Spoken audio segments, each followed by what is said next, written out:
I wonder where Dave got his MD, where he got his degree to specialize in neurology. And I just find it funny how he's saying, oh, we shouldn't respect Biden and Karine Jean-Pierre, but I'm sure that he's voting for the convicted felon and the proven sexual abuser who defamed his victim, and he gives his respect to him every single day. But hey, Harry, do you think that Joe Biden is cognitively able to be president? Yes or no?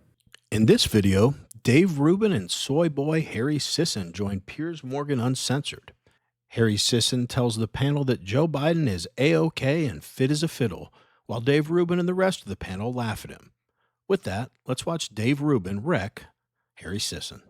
Biden backer Harry Sisson. See if he's still got the steely resolve for Biden that he had the last time he was on the Piers Morgan Uncensored. Dave Rubin, this is increasingly resembling a kind of tragic Shakespearean farce where, you know, I watch these daily press conferences with Karine Jean-Pierre, and it's excruciating, utterly excruciating, watching her basically lie through her back teeth, or worse, that she doesn't know the truth and is coming out with the best version of events she can think of in the moment.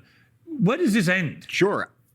Well, I don't think it matters whether she's lying or she doesn't know the truth. The point is that as of that debate night Thursday about 10 days ago, nobody can lie about this anymore. It is so freaking obvious, even to the people who are paid to lie over at MSNBC and Washington Post and New York Times, et cetera, that they cannot do it anymore. That their job basically is to be the airlock, to never let reality actually escape out. And they can't do that. Thus, we are now in a situation where Joe Biden is angry and Karine Jean-Pierre is angry. And guess what? They don't deserve our respect. They do not. It was very obvious from even before Joe Biden became president that he was cognitively declined. We have all talked about it for years and years and years. They ran cover for him. And now I would say, as someone that obviously doesn't support the Democrats, although as an American, I want the president to have a sound brain and mind, I would say congratulations, guys. This is the mess you've created. You had this ridiculous intersectional group in your base of people all with competing interests, and now you have a guy at the top of the ticket who obviously has dementia and a bunch of diversity hires running cover for him. So I think this is just the beginning of the clown show, Piers. Yeah, gosh, you forget not just the mainstream liberal news media, but think about the two stupid press secretaries. I thought Jen Psaki was the worst ever, and then that Karine Jean-Pierre Paul. No, that's Jason Pierre-Paul. He's a football player. You know what I mean? She looked not only like a liar, but just incompetent. Like had trouble even understanding questions or stringing sentences together. And I love Dave Rubin, but he said, you know, after that debate, no one could lie about it anymore, or something like that. Come on, man. Like most conservatives I know, like in 2015, or I'm sorry, in 2019, when it looked apparent that he was going to run against Trump, the first thing we all called him was Sleepy Joe. We weren't calling him that because it has a nice ring to it. We were calling him that because he's slow and old and falling asleep during stuff and wandering off. I mean, it did get worse over time, but I genuinely don't think he was fit to be elected the first time. I mean, and it's crazy. You know, there were people like, he's fine for a second term. Joe Scarborough sat on his show and just lambasted the public and told them how wrong they are. I think he said, screw you if you don't think Joe Biden is sharp as he's ever been. And now I've seen them talk and they're like, yeah, well, it was probably a good idea. You know, that, I mean, these people are shameless. Like they're never embarrassed of anything that they say. Like if I say something that I know a bunch of people heard me say and it's completely wrong, it will bother me until I'm able to address it somehow. These people have this amazing ability to just lie. And when they're proven wrong 9 times out of 10, they just move on to the next thing. And when it's brought up, they ignore it or deflect or say, what about Trump? Anyway, let's get back to the video. I'm afraid I think you're right. Harry Sisson, you were very gung-ho last time you came on, and you very artfully cut up parts of our discussion last time to make it look like I'd given a warm and emphatic endorsement of President Biden. So let me start our conversation today by being crystal clear. I think he should quit immediately to give the Democrats any hope. And frankly, either way now, I suspect Donald Trump has got this election in the bag. Over to you, Harry. Well, also, Pierce, I saw you retweeted an article where it said you tore up a literal TikToker. So we're just playing the same game. No, well, President Biden I don't disagree with you. There you go. I love it. Look, President Biden should be the nominee. I wonder where Dave got his MD, where he got his degree to specialize in neurology. And I just find it funny how he's saying, oh, we shouldn't respect Biden and Karine Jean-Pierre, but I'm sure that he's voting for the convicted felon and the proven sexual abuser who defamed his victim, and he gives his respect to him every single day. But hey, Harry, do you think that Joe Biden is cognitively able to be president? Yes or no?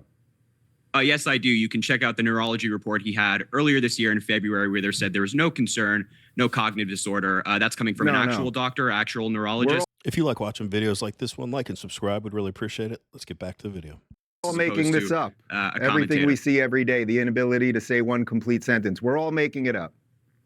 I don't know. Watch his speeches. You should watch his speech he gave in Philly the other day at the church. It was fabulous. It was incredibly moving. Well, okay. I'll tell you what. Okay. Let's watch slurring off a teleprompter. Hang on. Let's watch since Harry wants to see a clip from the church. Let's take a look at what happened in the church. Let us stand together. Oh, at the cross,